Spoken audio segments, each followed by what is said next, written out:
नमस्कार, जी मध्य प्रदेश छत्तीसगढ़ देख रहे हैं आप। मैं हूं आपके साथ कोमल गंगवार। आतंकी संगठन हट की साजिश, धर्मांतरण का बड़ा खुलासा हुआ है। आतंकवाद के अलावा धर्मांतरण के खेल का पर्दाफाश हुआ है। बताया ये जा रहा है कि पकड़े गए 16 सदस्यों में से 8 ने अपना धर्म बदल लिया था और ये सभी 8 सदस्य हिंदू से मुस्लिम बन गए थे। आपको ये भी बता देते हैं कि आतंकी संगठन हिज्ब उत तहरीर पर एमपी एटीएस शिकंजा कसने में लगी हुई है। लगातार ये कोशिश जारी है और हाल ही में अब मध्य प्रदेश के अलावा हैदराबाद से भी 5 सदस्यों को गिरफ्तार कर लिया गया है। और आपको बता दें कि राजधानी भोपाल इन 5 को लाया गया है। सभी सदस्यों को कोर्ट में पेश किया गया है और कोर्ट ने आरोपियों को 19 मई तक रिमांड के लिए भेज दिया है। वहीं आपको बता दें कि सीएम शिवराज सिंह ने 2 टूक भी कहे हैं। मध्य प्रदेश में आतंकियों की द केरला स्टोरी नहीं बनने देंगे। तो साफ कहना सीएम शिवराज का कि मध्य प्रदेश में आतंकवाद बर्दाश्त नहीं किया जाएगा, द केरला स्टोरी नहीं बनने देंगे।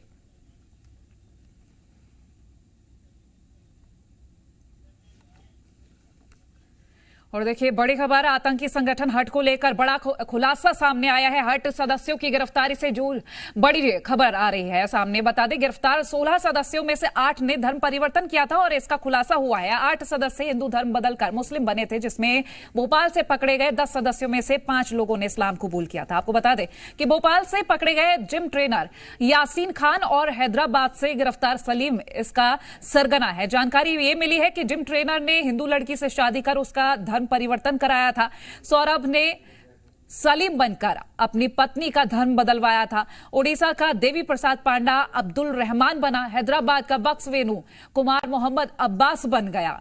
तो देखिए इस तरह से ये लोग धर्म परिवर्तन करते हैं, फिर जिन लड़कियों से, हिंदू लड़कियों से शादी करते हैं उनका भी धर्म परिवर्तन करवाते हैं, चाहे वो बलपूर्वक हो या ब्रेन वॉश करके हो, तमाम हथकंडे। और सीएम शिवराज ने भी अपने बयानों में कहा कि इनका पैटर्न ही कुछ इस तरीके का कि धर्मांतरण कर शादी करना, फिर उसके बाद आतंकवाद में ढकेल देना, इस तरह का इनका कुछ पैटर्न। और हट पर यह बड़ा खुलासा।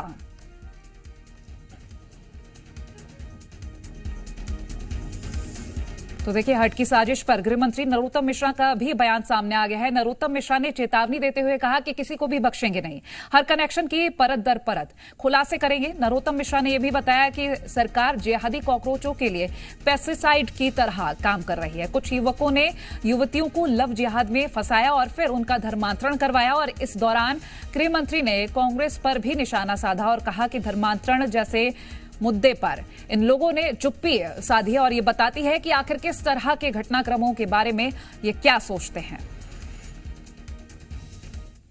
ये साधारण लोग नहीं है, एक प्रोफेसर है, एक जिम का ट्रेनर है, एक कोचिंग चलाता है, एक सॉफ्टवेयर का इंजीनियर है, एक सॉफ्टवेयर का टेक्नीशियन है।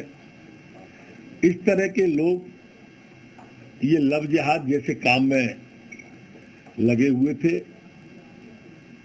हिंदू बेटियों को ब्रेन वॉश करके फंसाकर शादी कर पहले लड़के बने मुस्लिम और फिर लड़कों के द्वारा उन लड़कियों को इस तरह का किया गया। मध्य प्रदेश के अंदर ऐसा कोई भी इनका षड्यंत्र चलने नहीं दिया जाएगा। और वहीं कल ही सीएम शिवराज ने यह भी कहा था कि मध्य प्रदेश की धरती पर आतंक के लिए कोई भी जगह नहीं है। उन्होंने धर्मांतरण को लेकर कहा था कि मध्य प्रदेश में कभी केरल स्टोरी नहीं बनने देंगे। और वहीं आतंकी संगठन हिज्ब उत तहरीर को लेकर उन्होंने कहा था कि इनका पैटर्न है कि पहले धर्मांतरण करो, फिर शादी करो और इसके बाद आतंकवाद में ढकेल दो।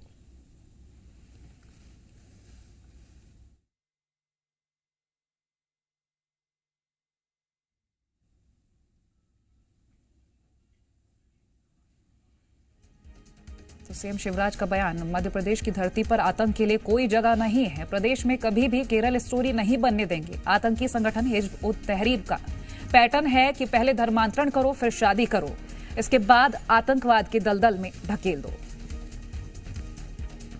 एटीएस को ऐसी गतिविधियों को जड़ से समाप्त करने के निर्देश दिए गए हैं।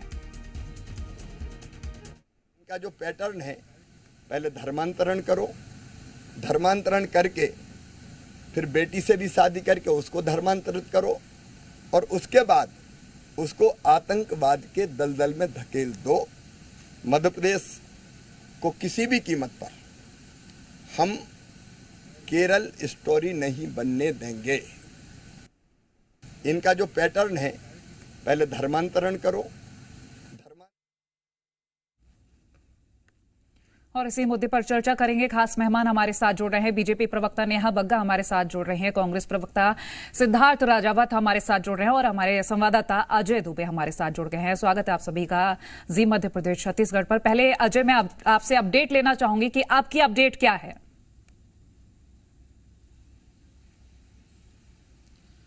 देखिए, मध्य प्रदेश की धरती पर शांति भंग करने के लिए जिस तरह से हट संगठन ने सक्रियता बढ़ाई है, एटीएस की टीम ने उन तमाम 16 लोगों को तेलंगाना, छिंदवाड़ा और भोपाल से जिस तरह से पकड़ा है, उसके बाद 19 मई तक उन्हें जो है रिमांड पर भेज दिया गया है और सघन एटीएस उनसे सघन पूछताछ कर रही है। ये तमाम वो संगठन है जो लगातार जो है मध्य प्रदेश की शांति भंग करने की कोशिश कर रहे थे। इनको बाकायदे रायसेन के जंगलों में इन्हें प्रशिक्षण दिया जा रहा था कि किस तरह से लोगों को बरगलाना है। सीपल सेल के तौर पर मध्य प्रदेश में काम कर रहे थे। यही वजह है कि प्रदेश के मुख्यमंत्री शिवराज सिंह चौहान ने भी कह दिया है, साफ तौर पर कहा है कि मध्य प्रदेश की धरती पर आतंकवाद को कोई जगह नहीं है। चाहे मध्य प्रदेश में ग्वालियर चंबल में डकैतों की बात करें, चाहे वह आतंकी मुठभेड़ में 8 लोगों को जिस तरह से पिछले सालों में मार गिराया गया था, उन्होंने साफ तौर नक्सलवाद का जिक्र करते हुए भी कहा था कि मध्य प्रदेश गुजरात और महाराष्ट्र के बॉर्डर से मध्य प्रदेश में प्रवेश नहीं कर पाए। एटीएस की सक्रियता है, यही वजह है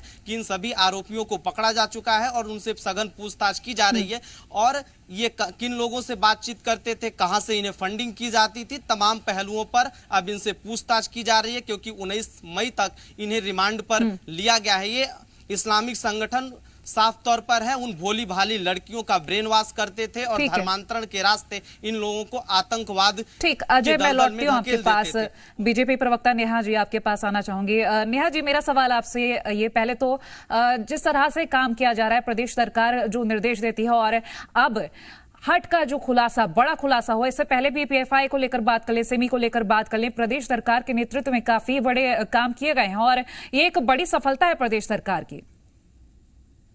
निश्चित तौर पर इस जो गैंग का पर्दाफाश हुआ है और जिस तरीके से इनको पकड़कर सलाखों के पीछे भेजा गया है, ये मध्य प्रदेश की जो एसटीएफ है, पुलिस प्रशासन है या केंद्र सरकार की जो एटीएस है, उसकी सहायता से जो है, मुझे लगता है कि ये सतर्कता और जागरूकता का ही कारण है कि समय से पहले इनको पकड़ लिया गया, इससे पहले कोई अप्रिय घटना घटती। और मध्य प्रदेश में पूर्व में भी अगर आप देखेंगे तो जब से माननीय मुख्यमंत्री शिवराज जी का शासन आया है, तब से अनेक प्रकार के गैंग को समाप्त किया गया है, नक्सलवाद को समाप्त किया गया है, गुंडा राज को समाप्त किया गया है। और हमें याद है कि कांग्रेस की जो दिग्विजय सिंह जी की शासन था, उस समय आप याद करिए कि कांग्रेस के एक वरिष्ठ नेता हुआ करते थे, जिन्हें नक्सल्स ने उनके घर के अंदर जाकर मारा था। तो ये जो अप्रिय स्थितियां बनती थी, उसके बाद गडरिया गैंग हो या परिहार गैंग हो या इस प्रकार के जो डकैत हैं या सिमी के आतंकवादी हैं, उनको जड़ से नष्ट किया गया है मध्य प्रदेश के अंदर। और एक बात और बहुत स्पष्ट है कि जो ये गोरख धंधा चलाते हैं और जिस तरीके से हिंदू और क्रिश्चियन बेटियों का धर्मांतरण करके आतंकवादी घटनाओं में धकेलने का काम करते हैं, मुझे लगता है कि कांग्रेस हो या कोई भी दल हो, उन्हें कम से कम इन बेटियों के सुरक्षा के मामले में एक मत होकर बोलना चाहिए। ये जो लव जिहाद का गोरख धंधा चल रहा है, जो खेल चल रहा है और बेटियों को सेक्स स्लेव बनाना, मल्टीपल टाइम्स उनका रेप करना, उनका धोखेदारी से धर्मांतरण करवाना, ये एक बहुत बड़ा नेक्सस है और ये एक ग्लोबल समस्या है जिसको बहुत करीब से मध्य प्रदेश की सरकार ने समझा भी है और धर्म स्वतंत्र विधेयक लाकर इससे कड़ाई से कैसे निपटा जा सके उसका संदेश भी दिया है। पर जो लोग कांग्रेस तरीके के और उनके वरिष्ठ नेता जो इसको नकारने का काम करते हैं, शायद इसलिए क्योंकि इनका इतिहास यही रहा है कि बाटला हाउस एनकाउंटर होता है तो सोनिया गांधी 3 दिन तक रोती रहती हैं, वो सो नहीं पाती हैं। और सिमी और आईएसआईएस बोको हरम से जो है उसकी तुलना सलमान खुर्शीद हिंदुओं की कर देते हैं। तो कांग्रेस का नरेटिव हमेशा से इस प्रकार का रहा है ध्रुवीकरण का, पर ध्रुवीकरण के चक्कर में अगर ये बेटियों को ताक पर चढ़ा देंगे तो मुझे लगता है जनता कभी इन्हें स्वीकार नहीं करेगी, माफ नहीं करेगी। ठीक है, चलिए मैं लौटती हूँ। सिद्धार्थ जी आपके पास आना चाहूंगी। चूंकि बीजेपी की तरफ से कहा जा रहा है कि लगातार राजनीति तो की जाती है, लेकिन अब क्यों चुप्पी साधी गई है? नहीं, देखिए सर्वप्रथम तो मैं इस बात की निंदा करता हूं, अगर कोई भी धर्म हो, कोई भी संगठन हो, अगर वो किसी भी प्रकार से समाज के अंदर अगर कुरीतियां या कुछ भी करेगी तो उसके सर्वप्रथम कांग्रेस निंदा करती है। और मेरी छोटी बहन को शायद ये नहीं मालूम है कि केंद्र ने सबसे पहले धर्मांतरण के लिए यूपीए गवर्नमेंट ने काम किया था। आपने तो अभी पुराना हमारा बना हुआ जो धर्मांतरण का जो एक्ट था उसको उसमें बदल के दोबारा आपने उसका प्रारूप चेंज करके दिया है। और मैं आपको बताऊंगा कि मेरी छोटी बहन ने बोला कि उनको एटीएस लेकर आई है, तो वो सर्वप्रथम तो मैं बता दूं उसमें मध्य प्रदेश की डबल इंजन की सरकार का कोई रोल नहीं है और उसका भी प्रारूप हमारे पास है, पूरी सारी चीजें हमारे पास है। सर्वप्रथम तो जो डबल इंजन की सरकार बोलते हैं, विगत 14 के बाद केंद्र में आपकी सरकार, 18 साल से मध्य प्रदेश में 18-19 साल से आपकी सरकार, फिर क्या कारण है कि धर्मांतरण हो रहे हैं? एक तरफ आप बोलते हैं कि हम बिल्कुल सशक्त 24/7 हम जनता के लिए सेवा के मोड में रहते हैं, फिर क्या कारण रहा इतना बड़ा, क्या फेल्यूर रहा? एक तरफ 15 दिन पहले दैनिक भास्कर छापता है कि कहीं ना कहीं खरगोन के अंदर दंगे हो सकते हैं और हमारा गृह मंत्रालय सुस्त एकदम शांत पड़ा रहता है। अभी देखिए आप होशंगाबाद के जंगलों में किस प्रकार से ट्रेनिंग चल रही थी और गृह मंत्रालय को कोई सूचना नहीं थी। तो ये सबसे बड़ी बात है कि हमारे गृह मंत्री और गृह मंत्रालय, उनकी खुफिया एजेंसी कहीं ना कहीं फेल्यूर है। तो इस बात को भारतीय जनता पार्टी को स्वीकार करना पड़ेगा। अंतरराष्ट्रीय मुद्दों पे, राष्ट्रीय मुद्दों पे सोनिया गांधी, प्रियंका गांधी, राहुल गांधी पे बयान देने से कभी भी बाज नहीं आते हैं। कम से कम मध्य प्रदेश की जनता और मध्य प्रदेश के लोगों के बारे में भी सोच लें गृह मंत्री जी, जो हमेशा हमेशा अंतरराष्ट्रीय मुद्दों पे बात करते हैं। अरे आपका गृह मंत्रालय फेल रहा कहीं ना कहीं देखिए मध्य प्रदेश के अंदर। ठीक, सिद्धार्थ जी, अब आप कह रहे हैं कि ऐसा डबल इंजन सरकार में नहीं हुआ, पहले कांग्रेस कर चुकी, तो कांग्रेस की तरफ से ही शुरुआत की गई थी, लेकिन ये शायद वही कांग्रेस है जो कुछ दिन पहले कह रही थी कि हट का नाम तो पहली बार सुना जा रहा है। नहीं, देखिए 6 संगठन थे। आपने सिम्मी सबसे पहले किसने बैन की? दिग्विजय सिंह जी के समय पे हुआ था, सबसे पहले हमने बैन की। और हमने ये भी बोला था हिंदू, मुस्लिम, सिख, ईसाई, हम लोग सेक्युलर हैं, पर सुनिए हम धर्म के अगर कोई अन्याय हो रहा है धर्म के खिलाफ, उसमें हम उनका साथ देते हैं। पर हम धर्म की आड़ में अगर कोई भी सामाजिक कुरीतियां होती है उसमें माननीय दिग्विजय सिंह जी ने भी बोला, माननीय कमलनाथ जी ने भी बोला और माननीय हमारे राष्ट्रीय अध्यक्ष राहुल जी ने भी बोला कि हम उसमें बिल्कुल उसको स्वीकार नहीं करते। हमारे देश के अंदर अगर कोई भी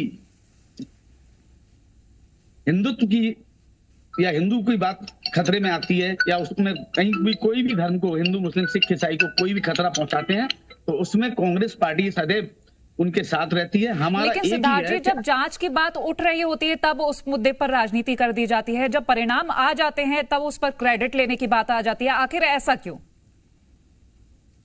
नहीं, देखिए कौन सी जांच की बात में ना कांग्रेस ने आड़े आई है, आप बताइए। हट को लेकर लगातार कहा जा रहा था कि पहली बार सुना है और कई बार ऐसे मुद्दे जिन पर राजनीति कर दी जाती है। देखिए एक तरफ भारतीय जनता पार्टी मुफ्ती मोहम्मद शहीद जी की सुपुत्री के साथ मिलके सरकार बनाते हैं, केंद्र में, कश्मीर में बनाते हैं, और एक तरफ माननीय दिग्विजय सिंह जी, माननीय सोनिया गांधी जी को कोसते हैं। एक तरफ आप जो अलगाववादी संगठन है उनसे हाथ मिला रहे हैं, एक तरफ आपको सत्ता की इतनी भूख है तब आपको उसमें आतंकवाद, आपको टुकड़े टुकड़े गैंग नहीं नजर आती है। जब कांग्रेस इस चीज को उठाती है तब आप उनसे हाथ मिला लेते हैं।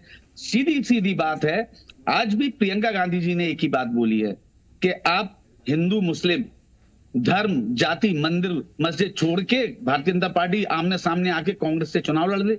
आज जब जब चुनाव करीब आता है तब तब आपको ये याद आती है विगत 18 वर्ष में आपको 6-6 संगठन। लेकिन आज अभी तो हम चुनाव को लेकर बात ही नहीं कर रहे हैं ना, हम तो हट को लेकर बात कर रहे हैं। लगातार जो तस्वीरें सामने आ रही हैं उसको लेकर हम बात कर रहे हैं। मैं वही बोल रहा हूँ, स्लीपिंग सेल के मोड में काम कर रही थी तब आपको मालूम नहीं चला कि आपकी इंटेलिजेंस इतनी फेल्यूर रही गृह मंत्रालय की, कि इतने बड़े संगठन आपके पनपते रहे। तब गृह मंत्री नरोत्तम मिश्रा जी क्या कर रहे थे? आप बहुत बड़ा तिलक लगा के बहुत बड़े बड़े बयान देते हैं, कम से कम इतनी तो खुफिया एजेंसी आपकी सशक्त होनी चाहिए कि आपको मालूम चल जाए। आपको कांग्रेस के चलिए मैं लौटती हूँ आपके पास। नेहा जी, अब कांग्रेस के पास काफी सारे सवाल, अभी भी जो सवाल खड़े हो रहे हैं कि पहले से अगर हम हट को लेकर बात करें या अन्य मुद्दों को लेकर बात करें, कांग्रेस के पास अभी भी कई सारे सवाल कि पहले से क्यों नहीं ऐसा किया जाता। खत्म करने का काम किसने किया? भारतीय जनता पार्टी की सरकार ने किया, शिवराज जी की सरकार ने किया। कांवरे जी जो कांग्रेस पार्टी के वरिष्ठ नेता थे, उनको नक्सलियों द्वारा हत्या कर दी गई थी, गला रेत दिया गया था और दिग्विजय सिंह जी का शासन था। सिमी का आतंकवाद कब फैला? दिग्विजय सिंह के शासन में फैला। उसको समाप्त करने का काम, उनको ढेर करने का काम किसने किया? शिवराज जी की सरकार ने किया। तीसरी महत्वपूर्ण बात है कि पाकिस्तान जिंदाबाद के नारे लगते हैं तो दिग्विजय सिंह जी को वो काजी साहब जिंदाबाद सुनाई देता है इंदौर के अंदर। क्या ये सत्य नहीं है? क्या ये दिग्विजय सिंह वही नहीं है जो अपनी टर्मिनोलॉजी गढ़ने में लगे रहते हैं, आतंकवादियों के समर्थन में खड़े होते हैं और हिंदुओं को आतंकवादी साबित करते हैं? ये वही दिग्विजय सिंह है जो हाफिज साहब, ओसामा जी, जाकिर नायक शांति का दूत। ठीक, नेहा जी मैं लौटूंगी आपके पास। आपको बीच में रोकना चाहती हूँ। यूपी के पूर्व डीजीपी श्री ब्रिजलाल जी हमारे साथ जुड़ गए हैं। स्वागत है आपका जी एमपीसीजी पर। सवाल मेरा ये कि एक बड़ी चुनौती होती है इस तरह के धर्मांतरण या फिर नक्सलवाद को रोकना। धर्मांतरण का खुलासा, हट को लेकर ये बड़ा खुलासा मध्य प्रदेश में जिस तरह से खुलासा हुआ है, अगर मैं इस पर आपसे जानना चाहूं कि ये चुनौती कैसे पूरा किया जाता है, क्योंकि एक बड़ा चैलेंज लेकर जब चलता है प्रशासन और पुलिस, इसमें एटीएस, अगर हम बात करें एक कार्रवाई को लेकर कितनी बड़ी चुनौती होती है? बहुत बड़ी चुनौती होती है। और मैं आज सांसद हूं, लेकिन मैं पूर्व पुलिस आईपीएस अफसर हूं और यूपी का एटीएस चीफ रहा हूं, एसटीएफ एटीएस 4.5 साल। धर्मांतरण और आतंकवाद ये सब एक दूसरे से जुड़े हुए हैं। अभी मैं मध्य प्रदेश के कोई प्रवक्ता वो बोल रही थी, बिल्कुल सही बोल रही थी। और ये जब जुड़े रहते हैं तो सबको, जब ये आतंकवाद का हिस्सा है, इसमें कोई राजनीति नहीं होनी चाहिए। सबको एक उससे मिलक करके इसको करना चाहिए। लेकिन मैं उत्तर प्रदेश याद है जब बटला हाउस आतिफ अमीन पकड़ा गया था और जब उसने आजमगढ़ मॉड्यूल प्रकाश में आया था मुजाहिदीन का, तो माननीय दिग्विजय आजमगढ़ में आतंकवाद बना दिया था तीर्थस्थल। कहते नहीं साहब ये तो गलत है, पढ़ने वाले लड़के आप जबरदस्ती जेल भेज दिया। कुर्सी साहब गए वहाँ 10 फरवरी 2012 को प्रचार करने, उन्होंने कहा बटला की तस्वीर देखकर सोनिया गांधी रोई थी। तो ये जो तुष्टीकरण की राजनीति होती है, ये अब भी वक्त है। देश प्रथम है, देश पहले है, राजनीति इस पर नहीं होनी चाहिए। और कितना डिफिकल्ट ऑपरेशन होता है बीइंग एक्स पुलिस ऑफिसर और एक्स एटीएस एसटीएफ चीफ, मैं अच्छी तरह से जानता हूं।